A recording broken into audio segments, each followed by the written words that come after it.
Hello, and welcome to the To Be Like Christ Bible Study podcast, where we explore and explain one chapter of the Bible at a time. My name is Luke, and I'm your host. Today's chapter is Genesis 6. So let's read the text together. I'm going to be reading from the English Standard Version of the Bible, and while I find it in my Bible, if you have a moment, hit the subscribe button on your podcast player so we can study together again sometime. There are 22 verses in Genesis chapter 6. Let's read them together. When man began to multiply on the face of the land, and daughters were born to them, the sons of God saw that the daughters of man were attractive, and they took as their wives any they chose. Then the Lord said, My spirit shall not abide in man forever, for he is flesh. His days shall be 120 years. The Nephilim were on the earth in those days, and also afterward, when the sons of God came in to the daughters of man, and they bore children to them. These were the mighty men who were of old, the men of renown. The Lord saw that the wickedness of man was great in the earth, and that every intention of the thoughts of his heart was only evil continually. And the Lord regretted that he had made man on the earth, and it grieved him to his heart.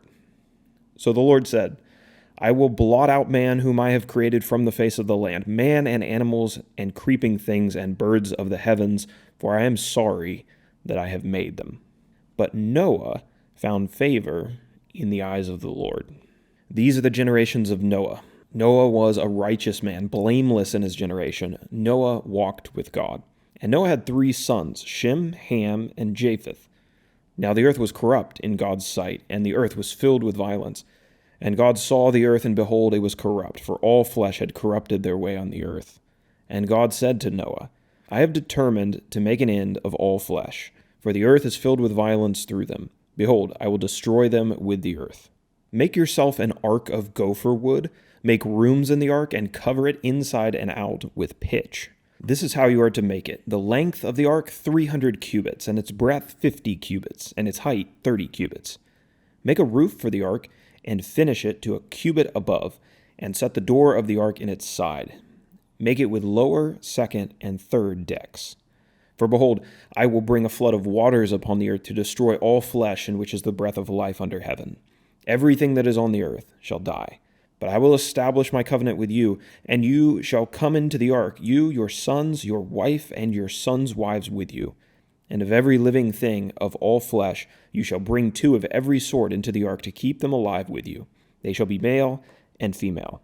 Of the birds according to their kinds, and of the animals according to their kinds, and of every creeping thing of the ground according to its kind, 2 of every sort shall come into you to keep them alive. Also, take with you every sort of food that is eaten and store it up. It shall serve as food for you and for them. Noah did this. He did all that God commanded him. So just to recap a little bit, we won't do this every single time, but in chapter 1 and 2, we talked about the creation of the world. In chapter 3, we talked about the first sin and the problem of sin and death that entered the world because of disobedience to God. And then in chapter 4, we talked about Cain and Abel. We talked about the line of Cain, the descendants of Cain. In the last chapter, we talked about the line of Seth and his descendants, and how people in those days began to call on the name of the Lord.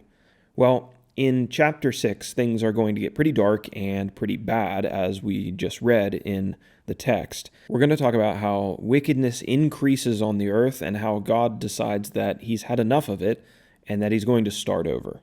But before we get to all that, let's go to our outline and talk about our key details here. And again, you can download this outline on tobelikechrist.com for free. It's a PDF file. And you can also watch our 5-minute study. You can also buy a book with all of these Genesis outlines in it on Amazon.com if you would like it. All those links are in the description. So the first question we want to ask is, when did these events happen? According to the genealogical record that we've found in Genesis chapter 5, God caused the earth to flood approximately 1,650 years after the events of Genesis 3. So there's 1,500 years between the end of Genesis 3 and the flood, which is going to be coming on the earth rather soon. So a lot of time, as we mentioned, crammed into just a couple chapters. So we are getting towards the end of that 1,650 years as we open up the pages of Genesis 6. So our characters. The first group of people we want to talk about is just wicked people. The earth was full of wicked, corrupt, violent people, and these people are wearing on God's patience. We have Noah then. We introduced him at the end of the last chapter. He was the son of Lamech, one of the very few people on earth who's still honoring God as the flood is approaching. We have Noah's wife. Now, according to Jewish history, or tradition, her name was Naamah. We don't know that for sure from the text of the Bible, but I thought I would include it because I thought it was interesting. And then we have Noah's sons and their wives. They were going to be able to accompany Noah and his wife on the ark. And so in total, I think we have 8 people who are supposed to board this ark. They are going to go on the ark together, and there's only going to be 8 people who are going to survive this flood. Now we want to look at where these events took place. So we've been talking about how there's a little bit of a mystery as to where the Garden of Eden was and where the descendants of Adam and Eve went and where they lived and where they made their homes during this 1650-year period. We don't have a lot of information about that. The flood that's mentioned in Genesis 6 and the next couple chapters is going to be a worldwide flood. The waters are going to cover the entire face of the earth, even the mountains at that time. Now, keep in mind, the world might have looked significantly different before the flood than it does today, but this was going to be a global flood, and this was what we're told in the scriptures, and that all life is going to be wiped out by this flood except for the types of animals that could survive a flood and the animals that are on the ark with Noah. Sometimes you'll hear people talking about the flood, often critics of the Bible, saying that it's just a local flood and that there's other flood myths out there from other cultures that say it was just a localized thing. But the Bible says that it was a worldwide flood, and it would have had to have been if God was going to accomplish his intention of destroying all of this corrupted life. So now we can get into our summary and break the chapter down. I've broken it down into 2 different sections. The first section is verses 1 through 7, the wickedness of the earth. And then the second section is verses 8 through 22, where we're going to talk about Noah, the ark, and the flood, and how God is going to use Noah and the ark to save mankind and to essentially restart the earth and the human population on earth. So first, before we get to that, let's talk about the wickedness of the earth. And this is where it's helpful to know that there's 1650 years between chapters 4 and 6. There's a lot of time here for wickedness to develop. So, if it was just a short period of time, maybe a couple decades or a couple hundred years, might be a little bit confusing, but there's a lot of time here, a lot of time for people to corrupt things. And we know from human history, it doesn't take people very long to start getting into trouble. And so from the first sin that we see in Genesis chapter 3, they're piling them on very quickly as we progress through this 1650 years. So let's talk about verses 1 through 7. There's a lot to discuss here, and, I'll save that for a second, but let's talk about the wickedness of the earth.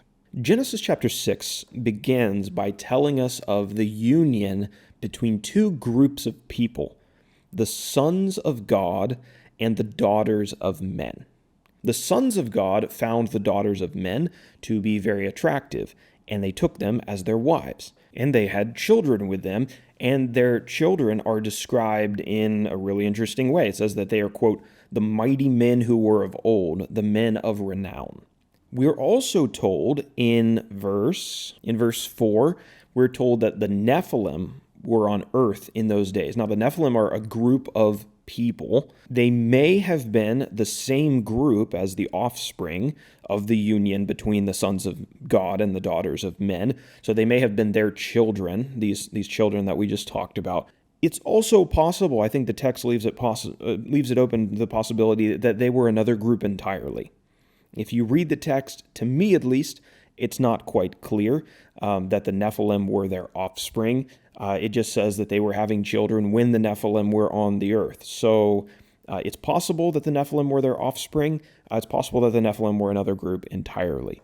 If you want to see the other time that the Nephilim are mentioned in the Bible by name, check out Numbers chapter 13, verses 32 through 33. That's when the Israelites are preparing to conquer the land of Canaan. So that's the only other time in the English Standard Version that I was able to find that the Nephilim are mentioned by name. And what we're told in the text is that God was not pleased with the union between the sons of God and these daughters of men. Now, before we progress any further, I want to take a second to discuss this. I don't want to spend a wild amount of time here, but there is a lot of discussion, and you will hear a lot of things about the identity of these groups, speaking specifically about the sons of God and the daughters of men. Who were these people, and why is this union displeasing to God? I want to lay out two possibilities, and there may be more than this, but there are two. This is a heavily debated and discussed text, and there are two identities for these individuals who are usually proposed, and they're quite different. And, and so let's talk about this. And I will say, I would encourage you, especially if you are a first-time Bible reader, or you've only read the Bible a couple of times, don't get hung up on this. This is probably not a text that you need to spend hours and hours talking about and researching, because I'll just tell you that there are rabbit holes upon rabbit holes that you can go down in the discussion of this text, and it's probably not the best place to spend a colossal amount of time, especially when you're just getting started understanding the Bible. But it can be very fascinating. It's something that catches people's interest and curiosity, and you'll see why in just a second. And I should say, before I even go into this, that there are very well-studied scholars on both sides of this discussion. And so it's not so much one side has all the credibility and the other side doesn't have any credibility, but there are really well-studied people who are on both sides of this. And a lot of the debate and the continued discussion comes from the fact that God just doesn't give us a whole lot of details, right? As we mentioned, God's priority is not always our priority. He's not trying to answer all of our curiosities. So we have about, 5 verses maybe here that discuss these sons of God and the Nephilim. And God could have spent a whole book talking about this situation and who these people are in detail, but that's not his priority. And I think there's probably a lesson there that probably means it doesn't need to be our priority, which is why I encourage you not to spend all of your time caught up in these discussions or reading books on this matter or going through wild theories about the implications of this, right? But it is worth bringing up. And so just know there's scholars on both sides, and I will try my best to present both sides well and not to straw man or give heavy bias towards one or the other. Okay, now with that, two possibilities for the sons of God. Let's discuss. The first possibility, or who these sons of God are, is that they are spiritual beings, that these are not human beings. These are beings that are with God, have access to the spiritual realm. I wouldn't necessarily call them angels, but maybe the best way to describe them is just that they are spiritual beings, potentially that pre-existed the human race. Now, where does this come from? Well, if you've ever read the book of Job, and there's some other texts as well, there are some references using this term, sons of God. And as far as I am able to interpret, in the book of Job, for example, the sons of God are definitely talking about non-human beings. They're talking about spiritual beings. And so some people look at this text and they read sons of God and they say, aha, what we're talking about here and why this union is so unholy to God is because we have spiritual or heavenly beings coming down and having this relationship with the daughters of men, which would be human women. There are some extra biblical texts that seem to support this view, and so a lot of people suggest that this is who the sons of God are. They're the spiritual beings. There are other hints in the text, I would say, that could lead you to believe that way. You see in verse 4 where it says that the Nephilim were on the earth in those days. And the Nephilim, as we see in the book of Numbers, chapter 13, verse 32 through 33, they seem to have produced a line of giants. Now, hold on, if you're first-time Bible reader, the term, talking about giants might seem a little out there, right? But there are giants in the Bible. There are human beings who are exceptionally tall. And interestingly, there's even some historical study done by archaeologists and historians that is not, completely Bible biased that confirms this fact. I'd encourage you to go look it up. The offspring of these Nephilim were exceptionally tall. Now, how do you get exceptionally tall human beings? Well, either it's a very curious genetic thing, or it could be that there is some kind of supernatural being who's introducing this kind of a trait into humanity, right? With if you did indeed have an offspring produced by a heavenly being and a physical woman. All right, so in verse 4, we have the Nephilim were on the earth in those days, and also afterwards when the sons of God came into the daughters of man, and they bore children to them, these were the mighty men who were of old, the men of renown. So it even says that the offspring of the sons of God and the daughters of men became known as these mighty men of old. These were renowned men. These were men who were known throughout the earth and across history. There was something special about them. Was that because they were special in the sense of being the offspring of heavenly beings, and therefore they were different from, just your average man, and maybe they had abilities, powers that the regular men did not have, and so they got this reputation of being something special? This would be the suggestion of most of the people who take this interpretation that these sons of God are the offspring of spiritual beings and human beings. If this relationship had taken place, it's obviously not as God designed it. He designed human beings to be with human beings, as we see in the Garden of Eden. And here we have these heavenly beings who are not remaining where they ought to remain in the spiritual realm, but are interacting with the physical realm in a forbidden way. And there are some verses in the book of Jude, for example, that may point to the fact that this was the case. Okay, so I'll leave it there, and I will allow anyone who takes this interpretation to defend it in the comment section further. And we will do the same now for the opposite view. So now let me try to speak to the opposite view, the opposing view, to the other identity of the sons of God. There's a couple different flavors of this view. I'll try to present the one that maybe is the most popular, the one that I've at least heard most often, and that is that these sons of God are not supernatural, they're not spiritual beings, but rather they're just men. They're men like as human as we are human, and that the distinction between the two groups is that some, the sons of God, originally identified with God and tried to follow him and tried to follow his commandments, and that these daughters of men, the reason they're not called the daughters of God is because they left off identifying with God. They abandoned God, his laws, trying to live as he wanted them to live. You could call them maybe the daughters of sin. And so we have the sons of God, these individuals who honor the Lord. They look over at these women who don't honor the Lord, and they say, oh, they're pretty attractive. Now, what should they have done? They should have avoided them and said, no, we're not getting entangled with them because we honor the Lord and they don't. Well, that didn't happen. They saw that they were attractive and they start marrying them. And obviously, you know what happens then.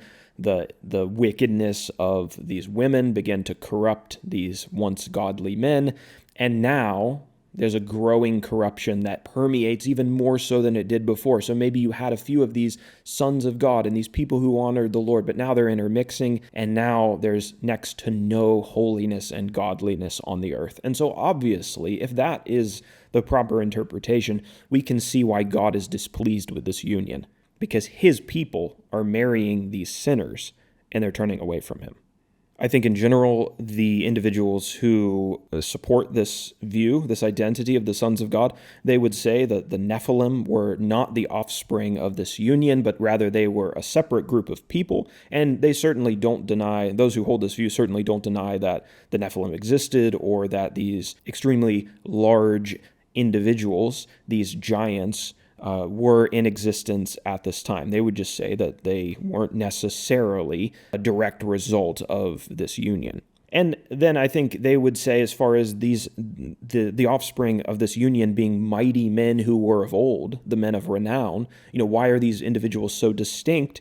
Some would say, well, it's because they're half spiritual being. I think the people who hold to the sons of God just being humans could very well argue that, look, people in these days were living 900 years. Can you imagine the things that you could accomplish, the skills that you could get good at, the talents that you could develop, the things that you could build, the things that you could learn in 900 years?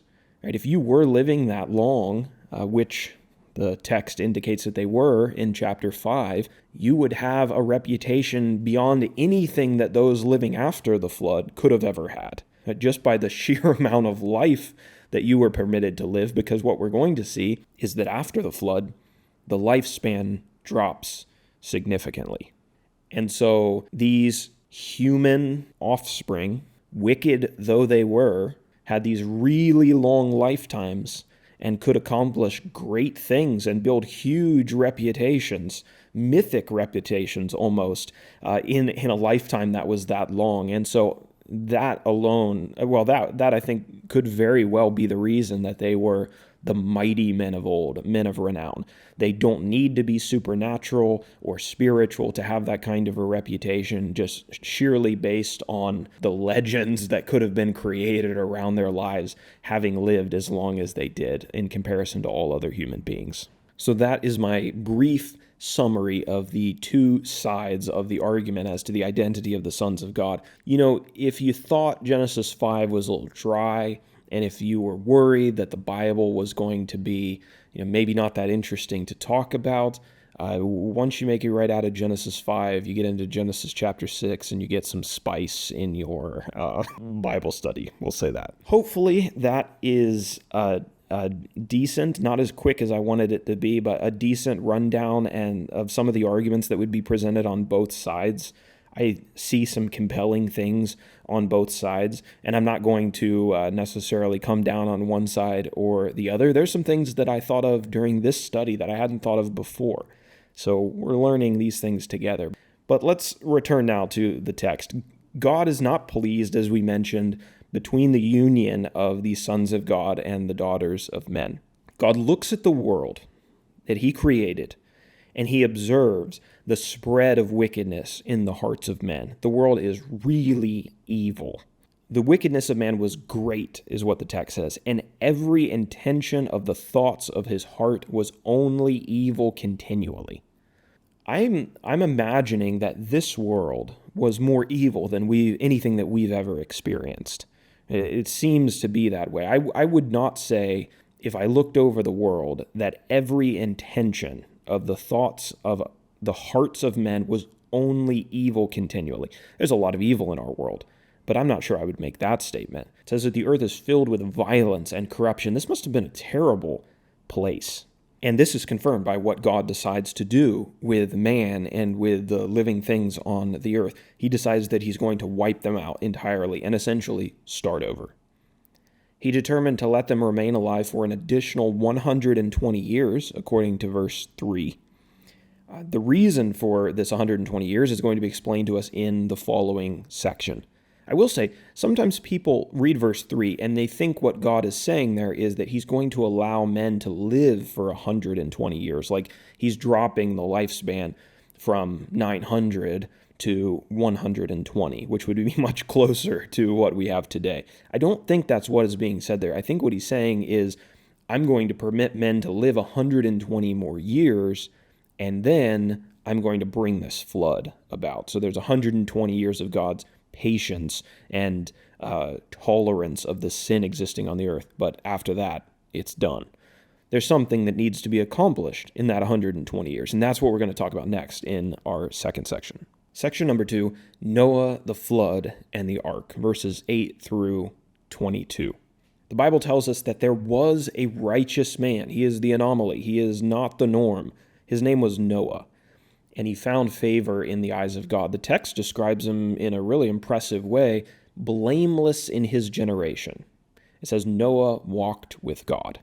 God took notice of this. God told Noah that he had resolved to destroy mankind, and he told him to construct an ark.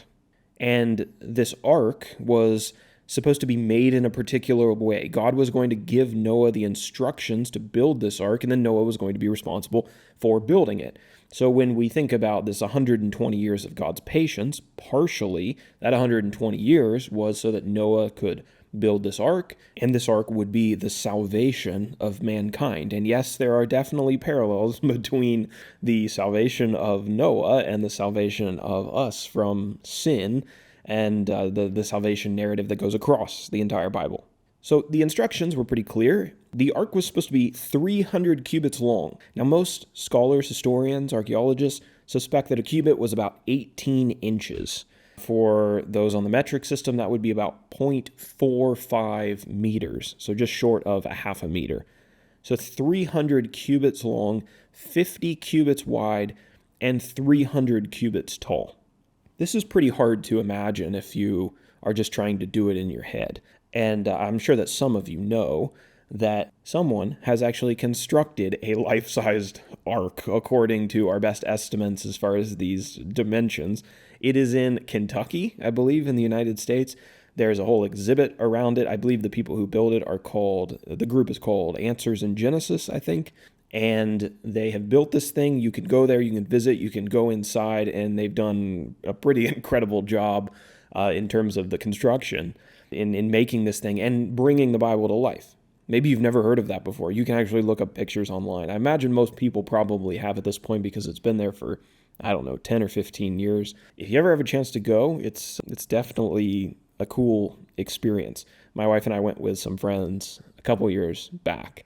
But anyway, you can look up pictures online if you want to kind of understand the scale of this thing a little bit better. God was planning to destroy mankind with a global flood, but the ark would preserve Noah and his family. Now, on this ark, part of the reason that it needed to be so large, Noah was supposed to bring pairs of every kind of animal into the ark. He was instructed to also start gathering food, both for his family and the animals. And we're told, as the text of the chapter concludes, that Noah did exactly as the Lord commanded. Now, if I got this job from the Lord, I might have some questions. I might have some doubts as to how I was going to accomplish it. We're not told anything about that. Noah just gets to work building this thing. And because of it, he's going to save mankind. He's going to save his family. He's going to save the animals. And he's going to be part of a new earth that has been purged from all of the sin of the last 1,650 years. Talk about that more in chapters 7, 8, 9, 10 coming up. But as for today, let's finish up with an application.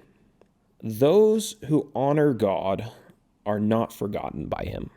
Although Noah's family made up, probably a minuscule percentage of the world's population, God still noticed their faithfulness.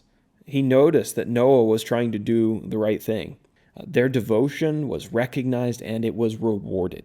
And I think that's important because in a world with 8 billion people now, it can be easy to think, God doesn't see me. I'm trying to do the right thing. God doesn't hear. He doesn't care about me. Maybe he doesn't hear my prayers. I'm here trying to fight against this world that's going in the opposite direction. I'm trying to be on the Lord's side. I'm trying to honor the name of the Lord and be identified with the name of the Lord. And I'm not sure I'm making a difference. And I'm not sure God really even is seeing what I'm doing.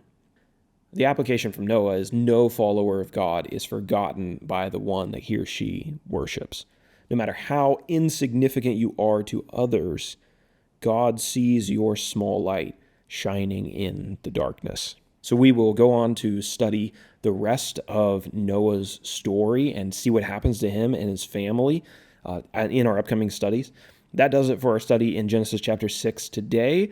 I just want to thank everybody who's been listening to the podcast and sent nice messages, and people who have followed and subscribed and given ratings to the podcast. That's really helpful. It helps Apple and Spotify and Amazon and some of these other podcast players to recognize that, this is a good podcast, people enjoy it, and then to promote it or recommend it to other people.